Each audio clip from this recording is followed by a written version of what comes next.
हम लोग पढ़ रहे थे non ideal solution, non ideal solution chemistry में, और इसमें ऑलरेडी हम लोग शायद पॉजिटिव डेविएशन, इसका दो पार्ट होता है, तो इसमें हम लोग पॉजिटिव डेविएशन पिछले क्लास में पढ़ चुके कि पॉजिटिव डेविएशन कैसा होता है, क्या कंडीशन लगता है और इसका ग्राफ। आज हम लोग को देखना है mainly negative deviation, negative deviation from Raoult's law.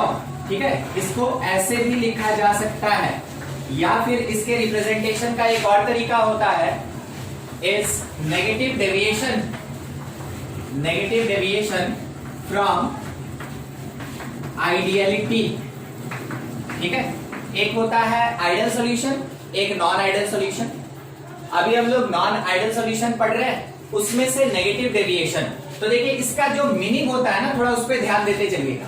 मान लीजिए जैसे कि ए को बी के साथ मिलाया गया, तो बहुत सिंपल तरीके से आप अज्यूम कर लें, ए यहाँ पे काम कर रहा है सॉल्यूट की तरह, बी यहाँ पे काम कर रहा है सॉल्वेंट की तरह। ठीक है, ये दोनों आपस में इंटरमिक्स होके ए बी बनाएगा, दैट इज द सॉल्यूशन।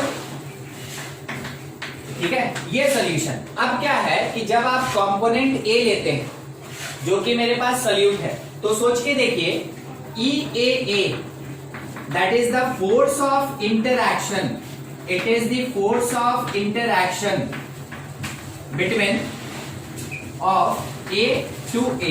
इसका क्या मीनिंग हुआ ना कि मान लीजिए जैसे सॉल्यूट का दो पार्टिकल है, ये दोनों पार्टिकल अगर एक दूसरे के साथ किसी बॉन्ड के कारण ऐसे बचा हुआ है, तो ये जो बॉन्ड होता है, ये बॉन्ड जरूरी नहीं है कि हमेशा केमिकल बॉन्ड होगा, ये मे भी हो सकता है कि कोई एक फिजिकल बॉन्ड हो। तो फिजिकल कैसा, क्या डायरेक्ट कांटेक्ट वाला नहीं, it is simple electrostatic force of attraction, electrostatic force of attraction, जिसको हम लोग वैंडरवाल फोर्स कहते हैं, उसी फोर्स ऑफ इंटरैक्शन का बात हो रहा है। वैसे ही बी, ठीक है, it is the force of interaction between molecule B.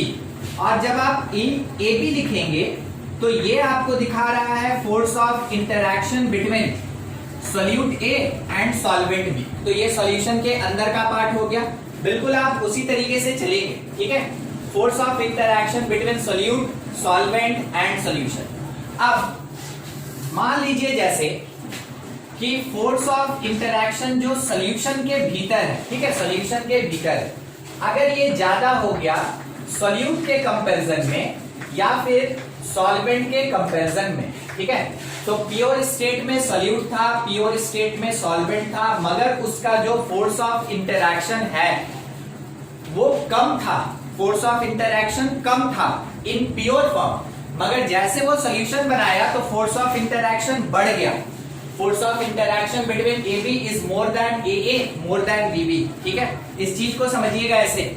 मान लीजिए जैसे कि ये अपने प्योर स्टेट में था, तो इतनी दूर तक फोर्स लग रहा था, आप देख रहे हैं ओवरलैप कर रहा है। जैसे ए बी को सॉल्यूशन बनाया गया, तो देखिए अब कितनी दूर तक फोर्स ऑफ इंटरैक्शन लग रहा है, आपको यहाँ पे दिख रहा होगा ओवरलैपिंग एरिया, ओवरलैपिंग एरिया।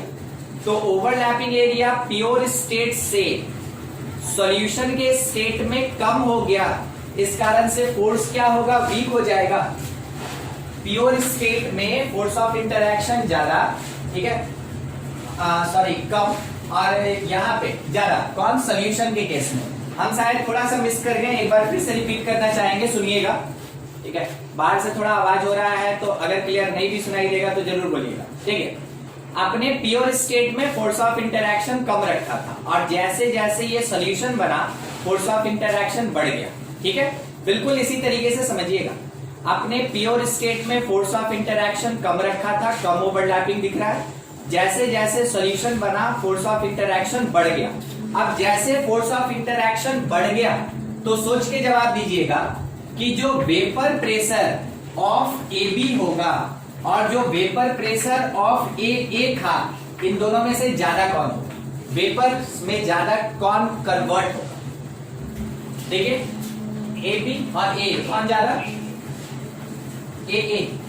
जिसका फोर्स ऑफ इंटरैक्शन कम होगा, जिसका फोर्स ऑफ इंटरैक्शन कम होगा, वो जल्दी वेपर बनाएगा। बहुत सिंपल तरीके से, हम सुन नहीं पा रहे हैं थोड़ा बाहर काम चल रहा है इस कारण से, तो हम फिर से एक बार रिपीट करेंगे। इतना फोर्स ऑफ इंटरएक्शन है, मॉलिक्यूल अलग नहीं हो पाएगा। इतना कम फोर्स ऑफ इंटरएक्शन है, मॉलिक्यूल आराम से अलग होगा। ये लिक्विड स्टेट है और ये गैसियस स्टेट है। तो बॉन्ड जितना छोटा होगा, जितना वीक होगा, उतना ज्यादा वेपर क्रिएशन होगा। तो बहुत आराम से समझे, जिसका इंटरैक्शन कम वो ज्यादा वेपर देगा, ठीक है। जिसका इंटरैक्शन ज्यादा वो कम वेपर देगा। इस कारण से वेपर प्रेशर जो है सॉल्यूशन में वो कम हो गया और अपने प्योर स्टेट में वेपर प्रेशर ज्यादा है, ठीक है। सेम कंपैरिजन करें तो vapour pressure of AB is less then vapour pressure of B and B, ठीक है। B एंड B बिल्कुल ऊपर वाले कंडीशन के बेसिस। जब कभी भी आपके पास किसी भी टाइप का आइडल या नॉन आइडल कोई भी सॉल्यूशन हो, ध्यान रखिएगा सॉल्यूशन में पूरा डीलिंग जो भी होता है वो वेपर प्रेशर के बेसिस पे होता है। तो आपको वेपर प्रेशर को थोड़ा सा रिलेट करके सोचना होगा। अब देखिए आमने सामने दोनों लिखा हुआ है, बहुत आराम से समझ के बताइएगा। अगर हम कभी बोले वेपर प्रेशर का relation with force of interaction, with force of interaction, तो हम क्या बोलेंगे, डायरेक्टली प्रोपोर्शनल होगा कि इनवर्सली प्रोपोर्शनल होगा। देखिए ऊपर नीचे आंसर दीजिए। एक मिनट, हाँ अब बोलिए, डायरेक्टली प्रोपोर्शनल होगा कि इनवर्सली? इनवर्सली प्रोपोर्शनल होगा। तो vapour pressure is inversely proportional to the force of interaction. जितना ज्यादा force of interaction, vapour pressure उतना कम। जितना कम force of interaction, vapour pressure उतना ज्यादा। तो आप समझ गए होंगे प्योर स्टेट में ज्यादा वेपर और अपने सॉल्यूशन के फॉर्म में वेपर प्रेशर क्या होगा, कम हो जाएगा। बस इस चीज को ध्यान में रखिएगा। अब ये काम होगा कहां पे, इसका कॉज क्या है, कब वेपर प्रेशर सॉल्यूशन के केस में कम हो जाएगा, ठीक है, उस चीज को बता रहे हैं। कैसे हो सकता है, मान लीजिए जैसे हम लोग C2H5 OH ये रखे हैं और C2H5OH, फिर कौन है H2O और H2O, ठीक है। ध्यान से देखिएगा, समझिएगा इसका कॉज क्या है वो समझा रहे। हम आपको बता दें यहाँ कौन क्या है। जैसे ना कि A को हम लोग अज्यूम किए थे यहाँ पे सॉल्यूट और B को अज्यूम किए थे सॉल्वेंट, बिल्कुल उसी तरीके से C2H5 यानी इथेनॉल यहाँ पे सॉल्यूट का काम कर रहा है लाइक A, और H2O यहाँ पे सॉल्वेंट का काम कर रहा है लाइक B, ठीक है। आप दोनों का नेचर जानते हैं और आपको एक बात पता है इसके बारे में कि इथेनॉल होगा तो भी यहाँ पे हाइड्रोजन बॉन्ड बनेगा, तो भी यहाँ पे हाइड्रोजन बॉन्ड बनेगा, ठीक है। और अगर वाटर है तो भी यहाँ पे हाइड्रोजन बॉन्ड बनेगा। दोनों में H बॉन्ड एग्जिस्ट करता है, तो प्योर स्टेट में बॉन्ड है। अब देखिए क्या हुआ, हम आपको ये बता दें, ये मेरा प्योर सॉल्यूट है और दूसरा वाला मेरा प्योर सॉल्वेंट है, ठीक है, ऐसा है। अब दोनों को इंटरमिक्स किए तो क्या होगा, तो क्या होगा देखिएगा, C2H5OH, C2H5OH, फिर एक C2H5OH और इसके बीच में आके बैठ गया H2O, ठीक है। ये लास्ट वाला जो स्टेज है वो AB का स्टेज है, यानी सॉल्यूशन का स्टेज। उस समय यहां पे हाइड्रोजन बॉन्ड बनेगा, यहां भी हाइड्रोजन बॉन्ड बनेगा, दोनों जगह पे हाइड्रोजन बॉन्ड बनेगा, मगर इसका स्ट्रेंथ कम होगा, ठीक है। यहां पे प्योर स्टेट में भी हाइड्रोजन बॉन्ड था और यहां पे जब ये सॉल्यूशन बनाया तो भी हाइड्रोजन बॉन्ड है, मगर आप देखिए मेरे रिप्रेजेंटेशन का तरीका, यहाँ पे 4 यूनिट का हाइड्रोजन बॉन्ड दिखाए हैं क्योंकि सबसे स्ट्रॉन्ग होगा। यहाँ पे 3 यूनिट का हाइड्रोजन बॉन्ड दिखाया है, थोड़ा सा वीक होगा। यहाँ 1 यूनिट का हाइड्रोजन बॉन्ड दिखाया है और वीक होगा, ठीक है। अब क्यों होता है वो समझिएगा, ये थोड़ा सा नॉन पोलर कैरेक्टर का होता है और ये पूरा का पूरा पोलर होता है। तो जब भी नॉन पोलर और पोलर एक दूसरे के सामने आएगा, हमेशा फोर्स ऑफ इंटरैक्शन वीक होता है। तो यहाँ पे वीकेस्ट कह सकते हैं, वीकेस्ट हाइड्रोजन बॉन्ड किसके कंपैरिजन में, अपने प्योर स्टेट सॉल्यूट, अपने प्योर स्टेट सॉल्वेंट के कंपैरिजन में वीकेस्ट हाइड्रोजन बॉन्ड बनेगा। अगर हाइड्रोजन बॉन्ड वीकेस्ट हो गया, समझने का कोशिश कीजिएगा, इसका मतलब हम ये कह सकते हैं कि EAB लेस, यानी force of interaction between AB ये कम हो रहा है, बिल्कुल यहाँ पे फोर्स ऑफ इंटरैक्शन ज्यादा होना चाहिए, यहाँ क्या हो रहा है, कम हो रहा है, कम हो रहा है। अच्छा बताइए, अभी मेरे पास जो सॉल्यूशन बना, बहुत ध्यान से समझ के, अभी मेरे पास जो सॉल्यूशन बना उसमें, ठीक है, क्वेश्चन है उसमें, सुनिएगा, जो वेपर प्रेशर होगा ऑफ सॉल्यूशन ये ज्यादा होगा या फिर कम होगा, सोच के बताइए। लास्ट वाले में क्या होगा, ज्यादा होगा कि कम होगा, ज्यादा होगा, ठीक है। यहाँ पे वीकेस्ट हाइड्रोजन बॉन्ड है, मतलब क्या, जब हम इसको मिलाएं तो मेरे पास हाइड्रोजन बॉन्ड वीक हो गया। हाइड्रोजन बॉन्ड वीक होना मतलब फोर्स ऑफ इंटरैक्शन बढ़ा नहीं, घट गया, और अगर घट गया फोर्स ऑफ इंटरैक्शन तो वेपर प्रेशर बढ़ेगा, वेपर प्रेशर बढ़ेगा, समझे। चलिए ठीक, अब एक चीज ध्यान से समझते चलिएगा। मान लीजिए जैसे इसको हम हटाएं, ठीक है, आप एक जगह देखिए कि क्या हो सकता है। दूसरा एक और चीज देखिए, मान लीजिए यहाँ पे हम लेके चले HNO3, ठीक है, HNO3, या फिर इससे सिंपल भी हम एक और डाल दें HCl, इतना कॉम्प्लिकेटेड नहीं, नाइट्रोजन पे कोई बात नहीं। चलिए HCl मान लीजिए सोल्यूट है, H2O में डालें, ठीक ना, सोल्यूट। कोई बताएगा इसके बीच में हाइड्रोजन बॉन्ड बनता है कि नहीं बनता है, कोई भी नहीं बनता। HCl में HCl मॉलिक्यूल के बीच हाइड्रोजन बॉन्ड नहीं बनता, ठीक है। तो यहाँ पे मेरे पास हाइड्रोजन बॉन्ड नहीं है, तो क्या है, क्या है समझिएगा। यहाँ पे सिंपल लंदन फोर्स लग रहा है, सिंपल वैंडरवाल फोर्स लग रहा है, ठीक है। अच्छा, यहाँ हाइड्रोजन बॉन्ड होगा, ठीक है, होगा। अब दूसरा चीज देखिएगा क्या हो रहा है, यहाँ पे इसको हटाए थे, हटाते हैं, और इसके जगह पे हम डाल देते हैं किसको, HCl को, HCl को। यहाँ भी मेरा सोल्यूट हट गया, और यहाँ हम किसको डाल दिए, HCl को, ठीक है। अब थोड़ा सोच के बताइए, यहाँ फोर्स ऑफ इंटरैक्शन बढ़ेगा कि घटेगा, ध्यान से देख के। हाइड्रोजन बॉन्ड नहीं होगा, पहले बता दें, ठीक है। अब हमको ये बताना है कि मेरे पास जो फोर्स ऑफ इंटरैक्शन है बढ़ेगा कि घटेगा, नहीं पता चल रहा है ना, ठीक है, बढ़ जाएगा, ये बहुत बढ़िया आंसर था। यहाँ फोर्स ऑफ इंटरैक्शन बढ़ जाएगा। जिसको नहीं पता चल पाया थोड़ा ध्यान से सुनिएगा। अगर HCl है तो ये टूटेगा H+ में और किस में, Cl- में, H+ में और Cl- में। देखिए, अगर वाटर को डालें तो वाटर का दो टर्मिनल होता है, एक पॉजिटिव टर्मिनल होता है हाइड्रोजन और एक नेगेटिव टर्मिनल होता है ऑक्सीजन। अगर Cl- है तो भी वाटर का मेरा दो टर्मिनल होता है, हाइड्रोजन प्लस और ऑक्सीजन माइनस। बस उसी बात को समझा रहे हैं, जो चीज आप ऑलरेडी पढ़े हुए हैं, इक्विलिब्रियम में पढ़े हैं, स्टेट ऑफ मैटर में पढ़े हैं, केमिकल बॉन्डिंग में पढ़े हैं। क्लास 11 में 3 चैप्टर में आप ये चीज पढ़े हैं, बस वही रिवाइज करवा रहे हैं।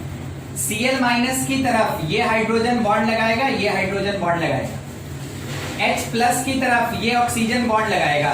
तो देखिए, इन दोनों के बीच में जो फोर्स ऑफ इंटरैक्शन है 1 2 3, 1 2 3, इन दोनों के बीच में कितना फोर्स ऑफ इंटरैक्शन, 3, और काफी स्ट्रॉन्ग, 3 बनेगा और काफी स्ट्रॉन्ग। तो आप ये कह सकते हैं कि मोर फोर्स ऑफ इंटरैक्शन।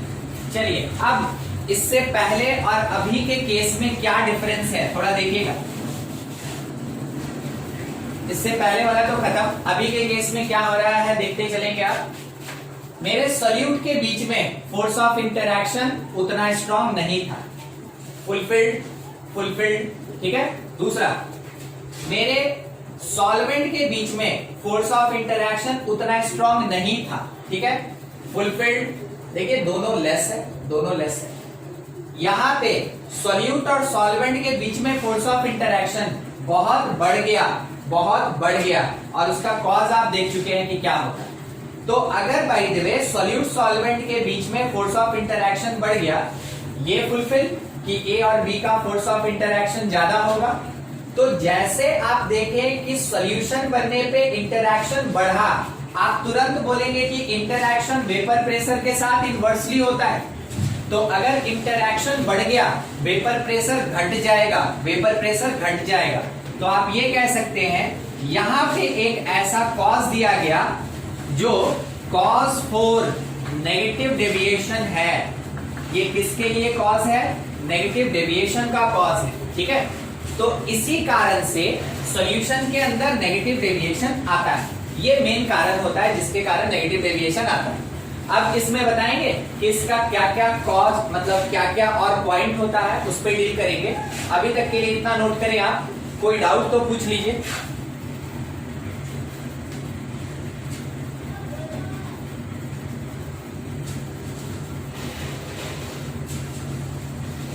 अगर HNO3 भी डालते ना, यही सेम केस होता है। आप क्लास 11 के स्टेट ऑफ मैटर में पढ़े हैं, वही फोर्स ऑफ इंटरैक्शन बार बार बताता रहेगा। आप वैन वाल फोर्स पढ़े, वैन वाल फोर्स, ठीक है। वैन वाल फोर्स जो होता है ना, ये डाइपोल डाइपोल इंटरैक्शन होता है। फिर उसके बाद डाइपोल इंड्यूस डाइपोल इंटरैक्शन होता है, इंड्यूस डाइपोल और इंड्यूस डाइपोल इंटरैक्शन होता है। इसी को लंदन कहते हैं, ठीक है। ये लंदन फोर्स कहलाता है। और इसके साथ आयन आयन डाइपोल इंटरैक्शन होता है। इसमें ध्यान रखिएगा ये स्ट्रॉन्गेस्ट है, ये स्ट्रॉन्गेस्ट है, ठीक है। और ये सेकंड नंबर पे आता है, ठीक, डाइपोल डाइपोल इंटरैक्शन। और ये वीकेस्ट है, ये वीकेस्ट है, फोर्थ, ये थर्ड हो गया। अभी आपको दिखा रहे हैं H2O। H2O के बारे में आपको पता होना चाहिए, ये प्लस डेल्टा माइनस डेल्टा होता है ऐसे। तो अगर आप यहाँ बात करेंगे तो एक डाइपोल मिला, फिर से अगर आप H2O का बात करेंगे तो यहाँ पे भी आपको एक डाइपोल मिलेगा। यानी H2O के बीच में क्या लगता है? Dipole dipole interaction, second number का स्ट्रॉन्ग बॉन्ड है, सेकंड नंबर का स्ट्रॉन्ग बॉन्ड है, ठीक है। अब अभी जो आपको हम दिखा रहे थे क्लोरीन नेगेटिव, इसके साथ में H2O आया, इसके साथ में H2O आया।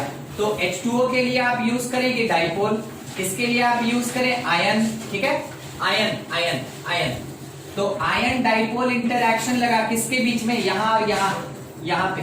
तो आयन डाइपोल इंटरैक्शन सबसे स्ट्रॉन्गेस्ट होता है, एक नंबर का होता है।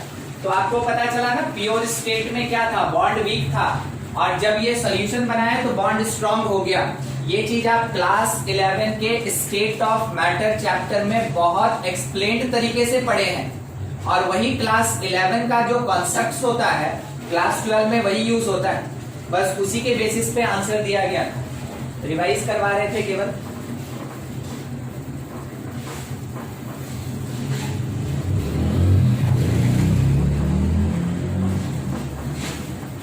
देखिए अब नेगेटिव डेविएशन के लिए क्या क्या पॉइंट्स है।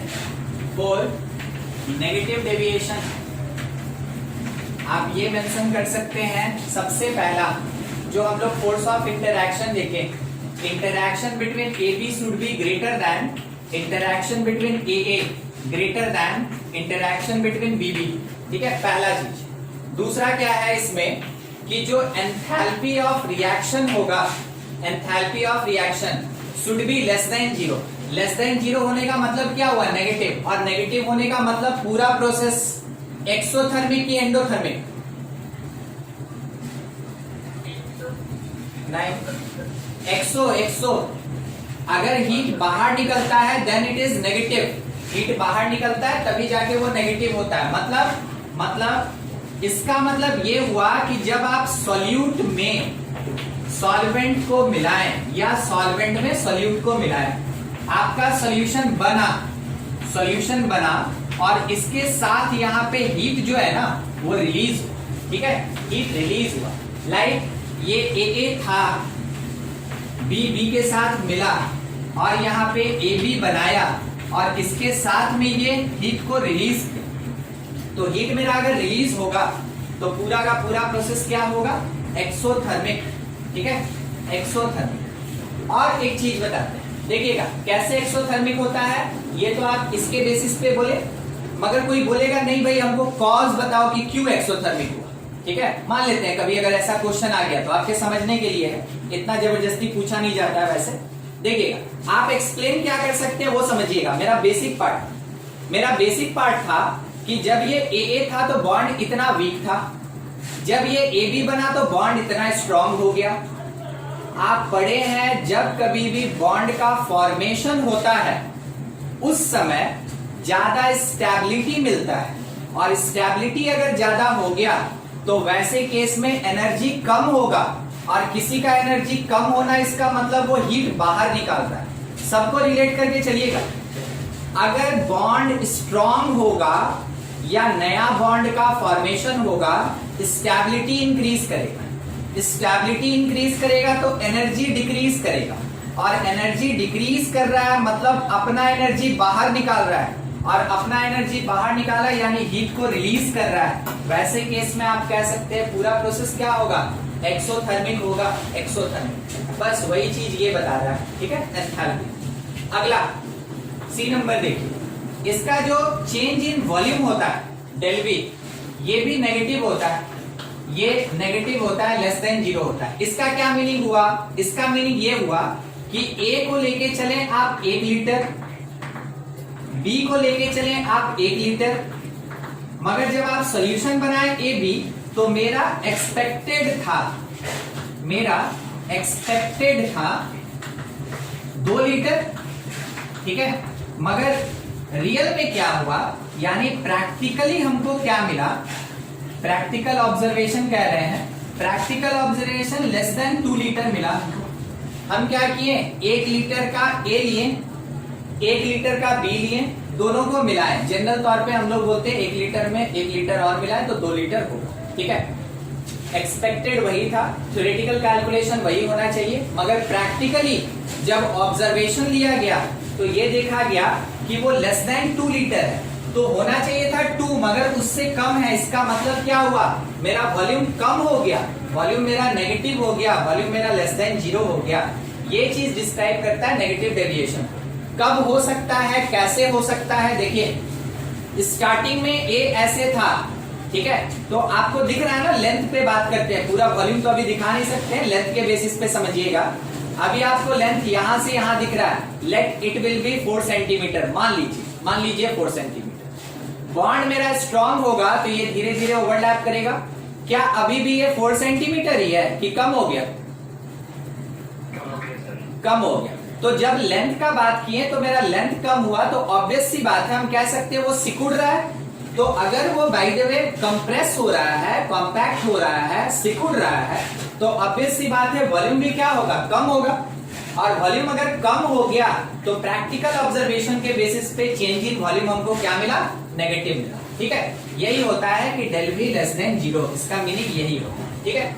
आपको इतना लिखना नहीं होगा, अगर कभी आएगा कि नेगेटिव डेविएशन के लिए क्या इसेंशियल पॉइंट्स है, ए मेंशन करेंगे, बी में केवल आप इतना मेंशन करेंगे, सी में केवल आप इतना मेंशन करेंगे, ठीक है। इसके अलावे अब बच गया main cause, main point, Raoult's law, ठीक है। तो आप कह सकते हैं इट का मतलब कौन, जो नेगेटिव डेविएशन शो करने वाला सॉल्यूशन है, इट डज नॉट फॉलो या ओबे, डज नॉट फॉलो और ओबे राउल्ट्स लॉ, ये राउल्ट्स लॉ को फॉलो नहीं करते, ठीक है। क्या पढ़े थे राउल्ट्स लॉ में, हम लोग ये पढ़े थे कि जो किसी भी पर्टिकुलर सब्सटेंस का पार्शियल प्रेशर होता है, that is equals to P not A into X A. इसका क्या मीनिंग है थोड़ा समझा रहे हैं। पी ए है ए का partial pressure of A just because of A के कारण, ठीक है, ए के कारण। पी नॉट ए तो ये हो गया पार्शियल प्रेशर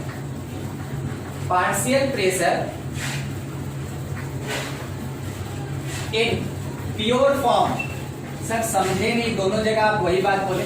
सुनिए, देखिए क्या बोले हम बोले ना, एक कंटेनर में ए लेके चले, केवल ए लेके चले, तो ये क्या होगा कि धीरे धीरे वेपर बनाएगा।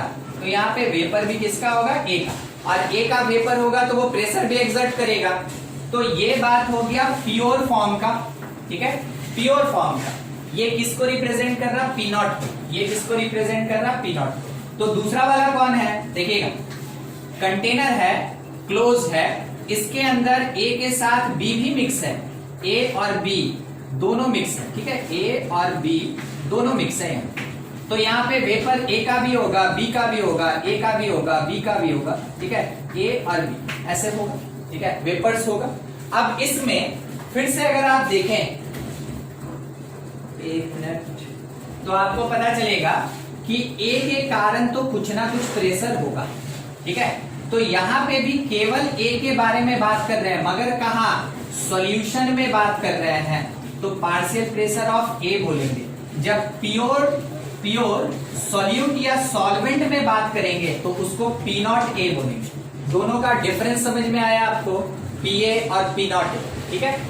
ये उसी को रिप्रेजेंट कर रहा है। एक्स ए क्या रिप्रेजेंट कर रहा है, तो एक्स ए है यहाँ पे mole fraction, X A is the mole fraction of A. ये होता है राउल्ट्स लॉ, अगर इक्वल हुआ तो राउल्ट्स लॉ, मगर ये बोला कि ये इसको फॉलो ही नहीं करेगा, अगर फॉलो नहीं करेगा तो अनइक्वल।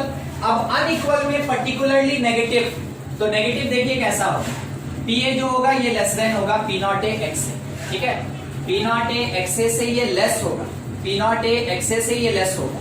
थोड़ा सा एक थिन लाइन है, उसको समझने का कोशिश कीजिएगा। पी नॉट ए एक्स ए ये थ्योरेटिकल डेटा है, ये थ्योरेटिकल डेटा है, थ्योरेटिकली ये हमको मिलेगा, कैलकुलेट करके मिलेगा। तो पीए कौन है, पीए यहाँ पे प्रैक्टिकल ऑब्जर्वेशन है, प्रैक्टिकल ऑब्जर्वेशन है। और इन दोनों के बीच क्या डिफरेंस होता है वो चीज आप शायद यहां समझ गए होंगे। थ्योरेटिकली कैलकुलेट किए तो वो पी नॉट ए एक्स ए था, पी नॉट ए एक्स ए था, उसका कुछ वैल्यू मिला। जब हम प्रैक्टिकली ऑब्जर्वेशन लिए वो पीए मिला, दोनों में कंपेयर करेंगे, अगर बराबर तो राउल्ट्स लॉ को फॉलो कर रहा है, अगर बराबर नहीं हुआ तो राउल्ट्स लॉ को फॉलो नहीं करता। अगर प्रैक्टिकल ऑब्जर्वेशन कम हो जाए और थ्योरेटिकल ऑब्जर्वेशन का वैल्यू बढ़ जाए, वैसे केस में बोलेंगे कि नेगेटिव डेविएशन चल रहा है, ठीक है। आपको ऐसे समझना चाहिए इन सब बात को, तो ध्यान से देखते चलिएगा। और दूसरा बी के बारे में भी आप यही कह सकते हैं, ऑल्सो फॉर बी के बारे में भी आप यही कह सकते हैं कि जो पीबी होगा it is P not B less than P not B और मोल फ्रैक्शन ऑफ बी। सवाल आ गया, the pressure of solution equal to PA plus PB या pressure of solution less than PA plus PB, बोलिए क्या होगा, कौन सही है? इक्वल टू सही है। सब कोई देखिए, कोशिश कीजिए आंसर देने का।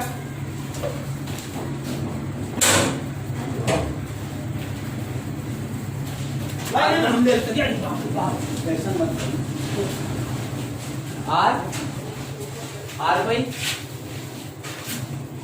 नहीं, अच्छा ठीक है। देखिए आपको बस ये देख लेना है, दिमाग में रख लेना, आप आंसर दे पा रहे हैं बहुत बढ़िया, अगर नहीं दे पा रहे हैं कोई बात नहीं, लिखेंगे तो हम जरूर, ठीक है। समझिएगा, देखिए ये एग्जिस्ट करेगा इक्वालिटी, मगर एक और चीज दिखा रहे हैं, क्वेश्चन आपको कंफ्यूज करने के लिए दिया जा सकता है। तो बहुत थिन लाइन है, पहले ही बोले थे बहुत थिन लाइन है, थोड़ा विशेष ध्यान रखिएगा। अगर हम यहाँ पीएस लिखे ना और यहाँ पीए ना लिखिए, पीए का जो वैल्यू होता है P not A X A वो लिखें, पीबी का जो वैल्यू होता है P not B X B वो लिखें, तो देखिए ये लेस में कन्वर्ट हो जाएगा। दोनों में डिफरेंस समझ लीजिए, दोनों में डिफरेंस समझ लीजिए क्या है कैसे है, समझिएगा। पीए पहले से लेस है, पीबी पहले से लेस है, सिंपल दोनों को ऐड कीजिए, ठीक ना, बस मैथमेटिकली दोनों को ऐड कर दें, दोनों को ऐड कर दें। तो लिखेंगे ऐसे, PA plus PB is less than P not A into X A और plus P not B into X B, लिखेंगे ऐसे।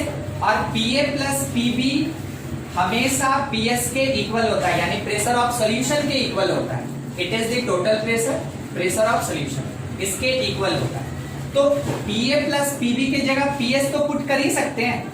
अगर हम इसको पुट कर दें पीएस, तो देखिए ये एग्जिस्ट कर जाएगा, ये अपने प्लेस पे सही है, between solution, solute and solvent, ये अपने प्लेस पे सही है, between solution and theoretical observation about A and B. ठीक है, तो इस चीज पे खास करके बहुत ध्यान रखिए। ये क्वेश्चन में डायरेक्ट दिया हुआ रहता है, ये आपके क्वेश्चन के ऑप्शन में या क्वेश्चन में डायरेक्ट दिया रहता है और इसी पे क्वेश्चन रहता है बस।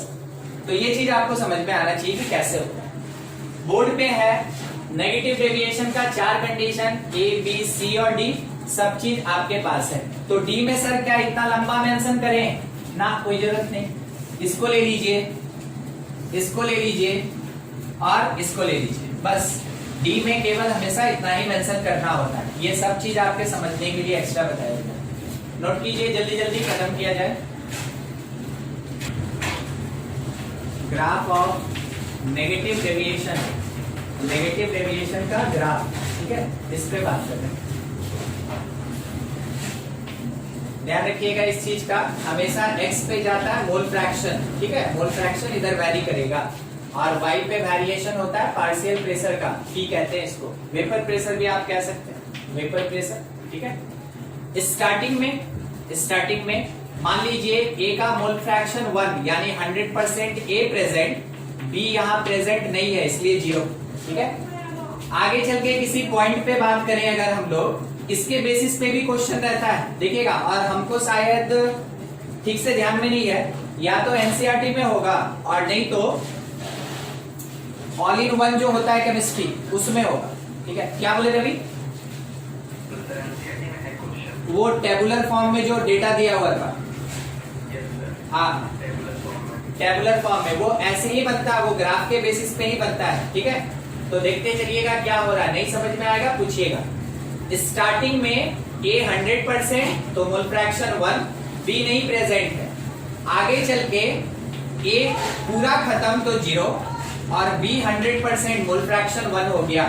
तो ध्यान दीजिएगा, यहाँ vapour pressure only because of A होगा, केवल A के कारण होगा, केवल A के कारण होगा, तो कॉल्ड P नॉट। यहाँ पे मान लीजिए थोड़ा सा ऊंचाई पे प्रेशर होगा और केवल B के कारण होगा, इस कारण से P नॉट B। ठीक है, क्योंकि केवल B है, A नहीं है, यहाँ केवल A है, B नहीं है। अब क्या है कि ये पूरा का पूरा जो ग्राफ है, क्योंकि A का अमाउंट कम हो रहा है, ध्यान से देखिए, A 1 से 0 हो रहा है तो A का अमाउंट कम हो रहा है, इसलिए इसका प्रेशर भी कम होता जाएगा। B का अमाउंट 0 से 1 हो रहा है यानी बढ़ रहा है, ऐसे होना चाहिए था। तो जब भी स्ट्रेट लाइन होगा, स्ट्रेट लाइन, जब भी स्ट्रेट लाइन बनेगा, ध्यान रखिएगा, आइडियल सॉल्यूशन का केस होता है, इसका मतलब है कि वो फॉलो कर रहा है राउल्स लॉ को, वो राउल्स लॉ को फॉलो कर रहा है, तब जाके स्ट्रेट लाइन बनेगा। और अगर राउल्स लॉ को फॉलो नहीं किया तब क्या करेंगे, तो वैसे केस में कर्व बनेगा। अब कर्व में ध्यान रखिए, पॉजिटिव तो ऊपर से जाएगा, नेगेटिव तो मीन के नीचे से जाएगा, ऐसे कर्व बनेगा। और मीन इसको बोल रहे हैं स्ट्रेट लाइन, इसके नीचे से जाएगा। ये भी क्या होगा, ऐसे नीचे से जाएगा। एक्चुअल ग्राफ नेगेटिव डेविएशन का ये डॉटेड तो बस रेफरेंस लाइन है, ठीक है, ये नीचे से जाएगा। दूसरा, जब आप यहां से A से B तक आएंगे तो ये हुआ सॉल्यूशन के लिए ग्राफ, ये है सॉल्यूशन के पार्शियल प्रेशर या वेपर प्रेशर का ग्राफ, और वो भी कैसे जाएगा, वो भी ऐसे नीचे से होके जाएगा। ठीक है, तो ग्राफ कैसा बना, यहाँ पे थोड़ा आपको ध्यान दिलवा दे। मान लीजिए ये था मेरा B, ठीक है, तो ग्राफ यहाँ A था, ग्राफ ऐसे आया, ग्राफ इस तरीके से गया, ग्राफ इस तरीके से गया। ठीक है, ऐसा ग्राफ बना है यहाँ पे, ये डैश केवल रेफरेंस के लिए है, केवल रेफरेंस के लिए। ग्राफ एक्चुअल में ये होता है नेगेटिव डेविएशन, और यही अगर पॉजिटिव डेविएशन जो पिछले क्लास में पढ़े थे, तो ग्राफ कैसे जाता, ग्राफ ऐसे जाता। ठीक है, ये मेरा मीन लाइन था, इसके ऊपर से ग्राफ होके जाता। तो देखिए नेगेटिव डेविएशन के लिए आपके सामने ग्राफ है। चलिए, कोई अगर पूछ दिया कि बताओ इक्वेशन में ये डैश लाइन किसको रिप्रेजेंट कर रहा है, क्या बोलिएगा? इक्वेशन में ये वाला डैश लाइन, थोड़ा ध्यान से, ये वाला डैश लाइन किसको रिप्रेजेंट कर रहा है? हम आपको ऑप्शन दे दें, 1, 2 और 3, यही 3 प्लेस पे केवल आपको देखना है। क्या रवि? पीबी।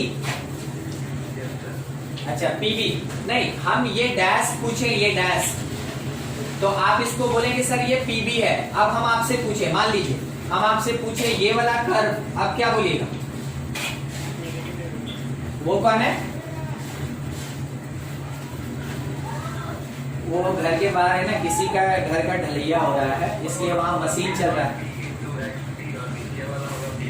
हाँ अब सही गए आप सही गए आप। देखिए ये नीचे जो कर्व बना है ना, बी का बात कर रहे हैं, तो केवल बी ही देखना चाहिए आपको, बाकी कहीं देखने कोई फायदा नहीं है। ये जो नीचे से कर्व गया है, नीचे से जो कर्व गया है, ये रिप्रेजेंट कर रहा है P not B into X B को, और ये जो ऐसे स्ट्रेट लाइन गया है, ये जो स्ट्रेट लाइन गया है, ये स्ट्रेट लाइन एक्चुअल में रिप्रेजेंट कर रहा है पी बी को। मेरा मिस्टेक, हम थोड़ा उल्टा लिखना चाह रहे थे। हाँ, ये मेरा मिस्टेक, हम थोड़ा उल्टा लिखना चाह रहे थे, लिखा गया कुछ और। देखिए ये जो नीचे से जा रहा है ना, ये पीबी है, और ये जो डैश लाइन जा रहा है, ये P not B into X B. ठीक है, ये जो डैश लाइन है, ये मेरा थ्योरेटिकल डेटा या कैलकुलेशन है, और जो नीचे से एक्चुअल ऑब्जर्वेशन मिला, that is the practical observation या प्रैक्टिकल डेटा। तो जो भी डैश्ड आपको दिख रहा है वो हमेशा थ्योरेटिकल होगा, और जो आपको नीचे से जाता हुआ कर्व दिख रहा है वो हमेशा पार्शियल प्रेशर ड्यू टू ए होगा या बी होगा। ठीक है, चलिए सोच के जवाब दीजिएगा। ये लाइन जो ऐसे जा रहा है, ये वाला, ये किसको दिखा रहा है? ये वाला, ये किसको दिखा रहा है? ये वाला देख रहे हैं कहाँ पे एरो डाले? बस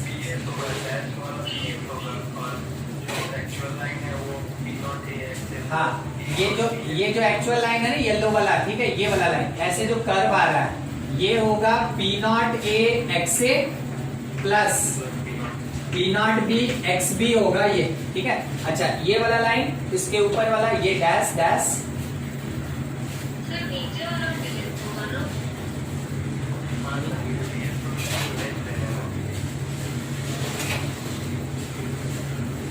हाँ आपका कहना सही, तो हम इसको छोड़ देते हैं।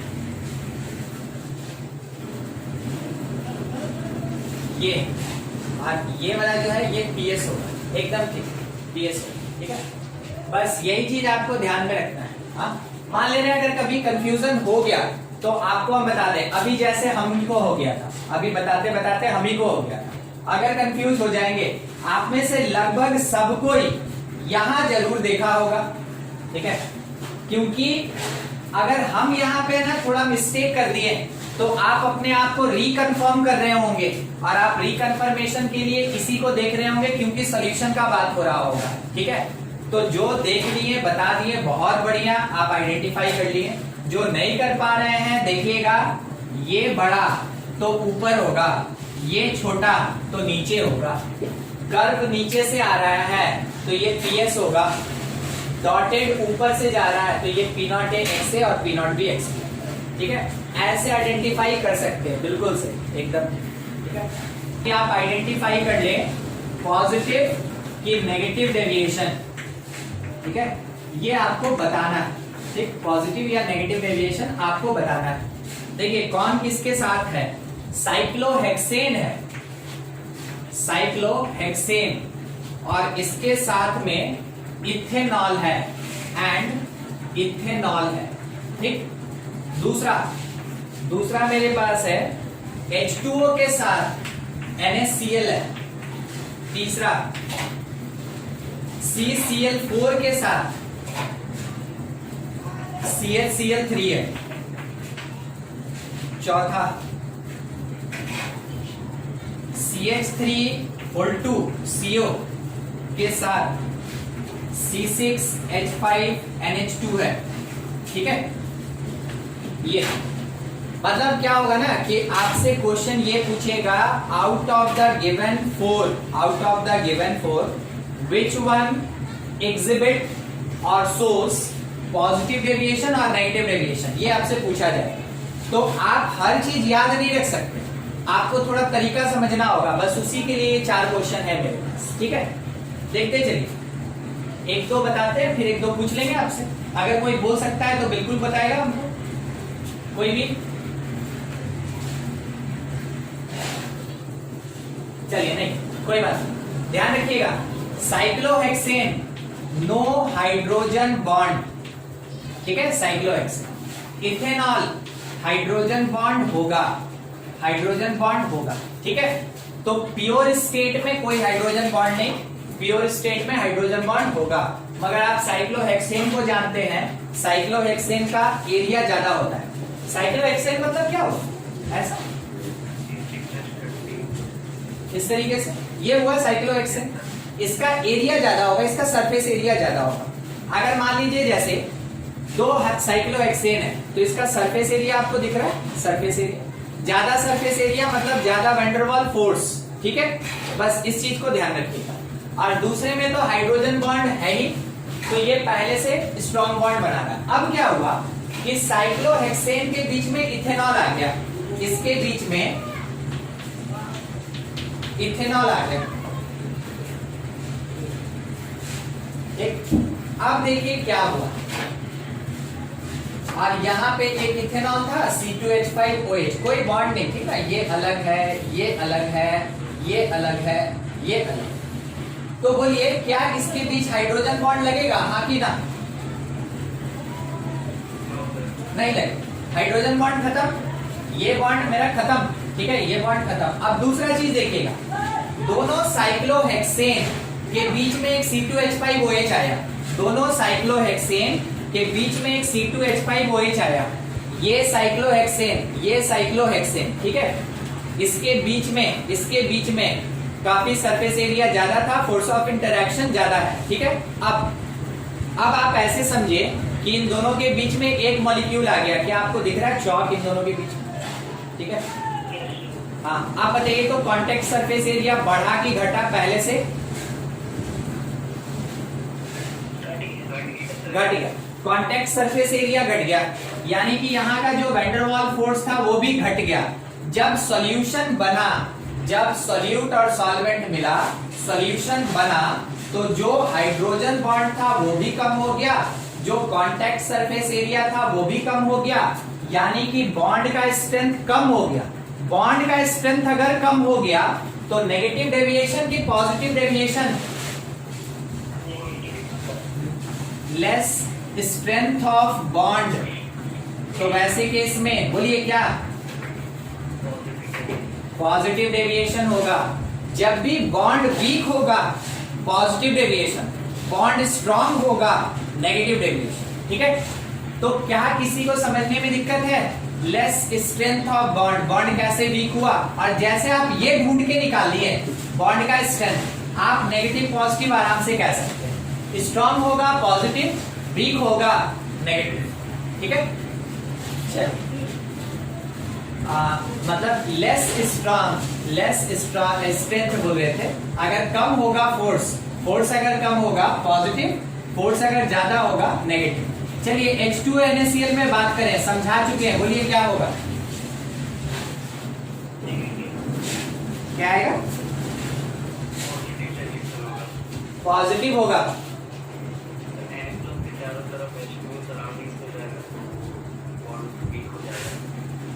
तो वीक नहीं होगा ना, वो तो और बढ़ जाएगा ना। अच्छा चलिए ना ऐसे समझते हैं, H2O मतलब डाइपोल समझ रहे हैं, NaCl मतलब आयन समझ रहे हैं, हाँ कि ना? अब इसके बीच का जो वैंडरवाल फोर्स लगेगा वो स्ट्रांग होगा कि वीक होगा? अरे अभी चार वैरायटी बताए थे अभी तो, कि सबसे स्ट्रॉन्गेस्ट वैंडरवाल डाइपोल आयन इंटरैक्शन होता है, यहाँ पे स्ट्रॉन्ग, ठीक है, स्ट्रॉन्ग बॉन्ड होगा, स्ट्रॉन्ग बॉन्ड कहाँ? In solution. और सॉल्यूशन में अगर बॉन्ड स्ट्रॉन्ग हो गया वैसे केस में डेविएशन कैसा, नेगेटिव डेविएशन, ठीक है, नेगेटिव डेविएशन। किसी को दिक्कत है जरूर पूछे आप हमसे, और नहीं तो फिर आप इसके बारे में खुद से एनालाइज कीजिए क्या हो सकता है इसके बारे में। CCl4 हम आपको पहले बता दें नॉन पोलर होता है, अगर आप नहीं जानते हैं तो बता दे रहे हैं नॉन पोलर होता है, और CaCl3 पोलर होता है, पोलर, ठीक है, इतना आप बता दिए। अब बताइए नेगेटिव डेविएशन की पॉजिटिव एनालाइज करके आंसर कीजिए।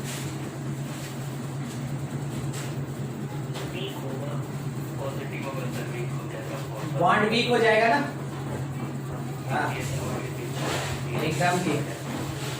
देखिए CCl4 जो होता है ना, ये इतना ज्यादा फैला हुआ रहता है कि इसके बीच वैन डर वाल्स फोर्स बहुत स्ट्रांग होता है। तो आपको पता होना चाहिए ये एक टाइप का सॉलिड सॉल्वेंट होता है, ये एक टाइप का सॉलिड नॉन पोलर सॉल्वेंट होता है सॉलिड स्टेट में। तो इसके बीच काम क्या कर रहा है, वैन डर वाल्स फोर्स काम कर रहा है। अब ClCl3 ये लिक्विड स्टेट में होता है, मगर इसमें क्या होता है, हाइड्रोजन बॉन्ड बनता है, हाइड्रोजन बॉन्ड बनता है। जब ये दोनों एक दूसरे के कांटेक्ट में आएगा तो ये इससे हाइड्रोजन बॉन्ड नहीं बना पाएगा, कम हो गया, ये इसी के साथ कांटेक्ट सरफेस एरिया कम कर देगा। अगर कांटेक्ट सरफेस एरिया कम हो गया फिर से इसका बॉन्ड क्या हुआ, वीक, बिल्कुल उसके जैसा अभी जो वहां एक्सप्लेनेशन नहीं दे रहे थे इसका, contact surface area, contact surface area, hydrogen bond, hydrogen bond, एकदम वही रिस्पॉन्सिबल ही है, ठीक है, बिल्कुल वही कॉज होगा। तो आप कह सकते हैं कि less strength of bond, bond का स्ट्रेंथ कम हो गया, और जिसके कारण ये क्या शो करेगा, पॉजिटिव डेविएशन शो करेगा। ठीक, ऐसे ही कॉज निकाला जाता है। चलिए एक लास्ट क्वेश्चन रह गया, सबको ही कोशिश कीजिए, ठीक है, अगर नहीं भी बोलना है तो कम से कम बना लीजिएगा सबको, ट्राई कीजिए क्या होगा बताइए। पॉजिटिव आएगा,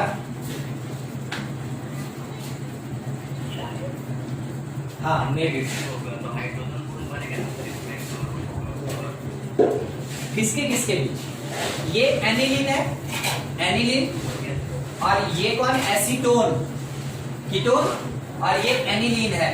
हम आपको बना दे रहे हैं, पूरा स्ट्रक्चर बना दे रहे हैं ताकि है ना अगर कोई डिसाइड करना चाहे स्ट्रक्चर के बेसिस पे तो कर ले। ये हुआ ये, ठीक है, और दूसरा तो अपने पास ऐसा है, किसी एक पोजीशन पे NH2 लगेगा, किसी एक पोजीशन पे NH2। अब आप पॉजिटिव की नेगेटिव,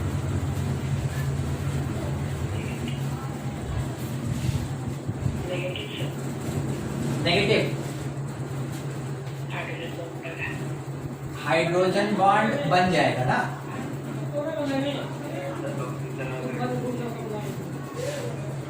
हाँ ठीक बोले आप। देखिए ये जो कार्बन है ना, ये कार्बन अभी किसी के साथ हाइड्रोजन बॉन्ड नहीं बना पाता, ठीक है, क्योंकि इसके पास उतना पोलैरिटी नहीं है। क्यों उतना पोलैरिटी नहीं है आप समझ रहे हैं, क्योंकि इधर से एक पुशिंग ग्रुप और इधर से एक पुशिंग ग्रुप लगा हुआ है, इस कारण से उतना पोलैरिटी नहीं, ठीक। मगर जब कार्बन, ऑक्सीजन और नाइट्रोजन का बात आएगा तो ऑक्सीजन नाइट्रोजन के हाइड्रोजन को नहीं छोड़ेगा, और नाइट्रोजन इस ऑक्सीजन के हाइड्रोजन को नहीं छोड़ेगा, है ही नहीं तो छोड़ पकड़ेगा। पहला चीज, यहां पे ऑक्सीजन कोई हाइड्रोजन बॉन्ड नहीं बना रहा है, दो कारण, ड्यू टू सिमेट्रिसिटी, देखिए सिमेट्रिकल है, ठीक है, ड्यू टू सिमेट्रिसिटी, और दूसरा कॉज क्या है कि यहाँ पे पुशिंग ग्रुप होने के कारण इस पे इतना ज्यादा नेगेटिविटी है कि ये हाइड्रोजन के इलेक्ट्रॉन को खींचेगा ही नहीं। अगर कभी भी एटम को नेगेटिव चार्ज मिल जाए वो हाइड्रोजन बॉन्ड नहीं बनाता, ठीक है, ध्यान रखिएगा। मतलब आप क्या बोले सर, थोड़ा ध्यान से सुनिएगा। आप NO2 को जानते हैं, ये इलेक्ट्रॉन पुलिंग होता है या पुशिंग होता है, बोलिए तो। NO2 पुलिंग होता है, ठीक है, वो इलेक्ट्रॉन पुलिंग होता है क्योंकि इसका इलेक्ट्रोनेगेटिविटी ज्यादा होता है, ठीक है। हम बस यही समझाना चाह रहे हैं आपको। देखिएगा, मान लीजिए यहाँ O लगा, मान लीजिए यहाँ O लगा, ठीक है, तो क्योंकि इसके इलेक्ट्रॉन को खींचा गया, इसके इलेक्ट्रॉन को खींचा गया, तो ये भी क्या करेगा, बाहर से इलेक्ट्रॉन खींचेगा। बाहर से कहां से खींचेगा, हाइड्रोजन से खींचेगा, हाइड्रोजन बॉन्ड बनाएगा, ठीक है। दूसरा, अगर इसको इलेक्ट्रॉन क्लाउड दिया गया तो इसको इलेक्ट्रॉन चाहिए था, वो तो ये दे ही रहा है, तो फिर कोई दूसरा हाइड्रोजन अगर आ गया तो ये इतना स्ट्रॉन्ग हाइड्रोजन बॉन्ड नहीं बनाएगा। बनाएगा, अभी तो कम मिला है ना, बनाएगा मगर उतना स्ट्रॉन्ग नहीं बनाएगा। जैसे आप दोनों तरफ से इसको दे दीजिएगा CH3, अब ये हाइड्रोजन बॉन्ड नहीं बनाएगा। ठीक है, आप जानते हैं ईथर हाइड्रोजन बॉन्ड नहीं बनाता। ईथर देखिए, हम आपके सामने ईथर ही लिखे हैं, ये हाइड्रोजन बॉन्ड नहीं बनाता। क्यों? क्योंकि दोनों तरफ से इलेक्ट्रॉन मिलता है उसको, तो उसका इलेक्ट्रॉन क्लाउड बड़ा हो गया, तो जो इलेक्ट्रॉन उसको चाहिए था, जितना इलेक्ट्रॉन क्लाउड चाहिए था वो CH3 दे दिया। अगर CH3 दे दिया तो हाइड्रोजन से अब इसको कोई रिक्वायरमेंट नहीं है, तो यहाँ हाइड्रोजन बॉन्ड नहीं बनेगा। समझे ना?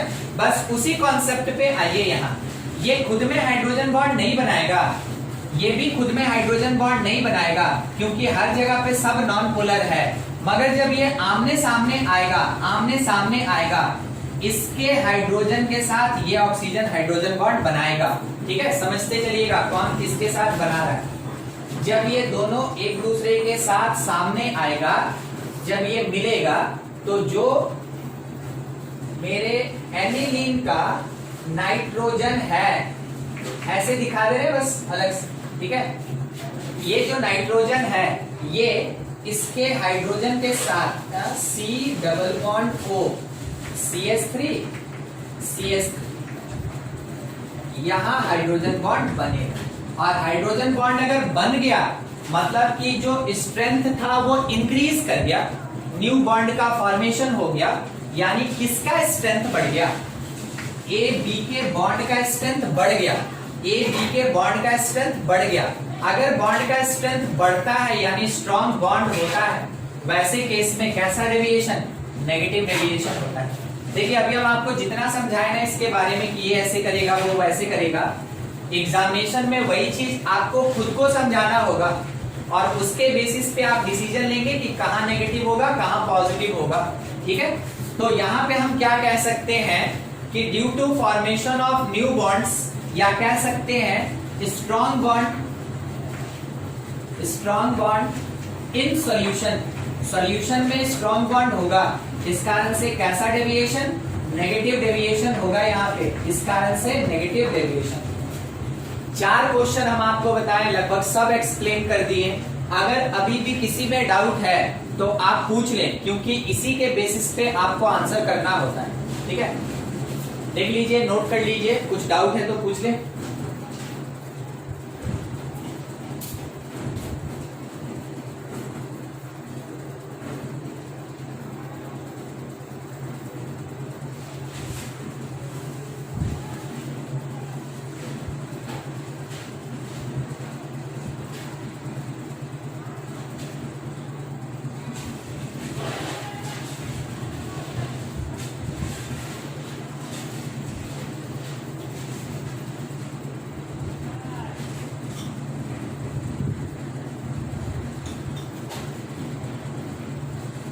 वो लगभग खत्म हो गया, नया पार्ट स्टार्ट हो रहा है, कॉलिगेटिव प्रॉपर्टी, कॉलिगेटिव प्रॉपर्टीज। ठीक है, ध्यान रखिएगा, सबसे पहले क्या होता है कॉलिगेटिव प्रॉपर्टी उसके बारे में बता रहे हैं। ठीक है, तो कह सकते हैं दोस प्रॉपर्टीज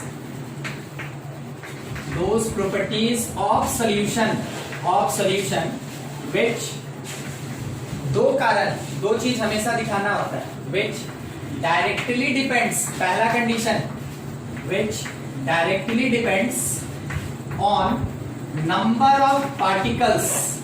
अब ये जो नंबर ऑफ पार्टिकल्स है ना, नंबर ऑफ पार्टिकल्स, ये दो तरीके से होता है, आइदर आपके पास मास होगा, ठीक है, या नंबर ऑफ मोल्स होगा। ठीक है, बस यही दो तरीका होता है जिससे कि नंबर ऑफ पार्टिकल्स को डिसाइड किया जाता है कि ज्यादा है या फिर कम। तो डायरेक्टली डिपेंड करेगा कौन? वो प्रॉपर्टी, सॉल्यूशन का वो प्रॉपर्टी जो डायरेक्टली डिपेंड करे number of particles of solute पे, सॉल्यूट के नंबर ऑफ पार्टिकल्स, सॉल्वेंट से कोई लेना देना नहीं। दूसरा विच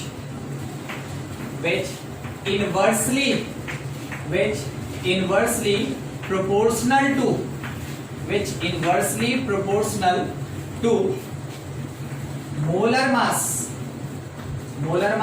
of solute। सॉल्यूट के मोलर मास के साथ कैसा होगा? इनवर्सली प्रोपोर्शनल होगा।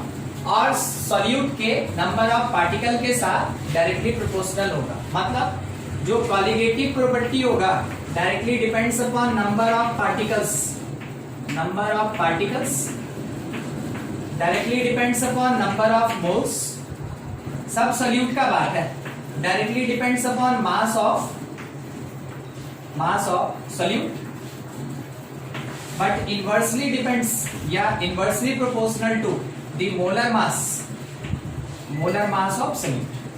ठीक है, इसमें से क्या दिखाना होगा? क्या चारों दिखाना होगा? नहीं, ऐसा कुछ नहीं। कॉलिगेटिव प्रॉपर्टी अगर किसी को प्रूफ करना है, शो करके दिखाना है, तो इन तीनों में से आइदर कोई एक, मगर ये जरूरी, ठीक है, इन तीनों में से कोई भी एक, आइदर वन, कोई भी एक, ठीक है। और ये थोड़ा जरूरी है। दूसरा, ये कंडीशन आपको दिखाना ही पड़ेगा। तो जब भी बोलेगा कि कोई एक पर्टिकुलर प्रॉपर्टी कॉलिगेटिव प्रॉपर्टी है कि नहीं, चेक करके बताओ, तो आपका काम होगा ये चीज चेक करना, ठीक है, ये चीज चेक करना, उसमें से कोई एक पार्ट हो जाए। आइदर इसको चेक कर लें कि ये एक मेरा कंडीशन फुलफिल हो, तो इन तीनों में से कोई एक और उसके साथ ये दो कंडीशन चेक करना होता है। ठीक है, अब आपको लिस्टिंग बता दें कि कौन कौन होता है कॉलिगेटिव प्रॉपर्टी। तो आप कह सकते हैं कि कॉलिगेटिव प्रॉपर्टीज का जो टाइप होता है वो 4 तरीके का होता है।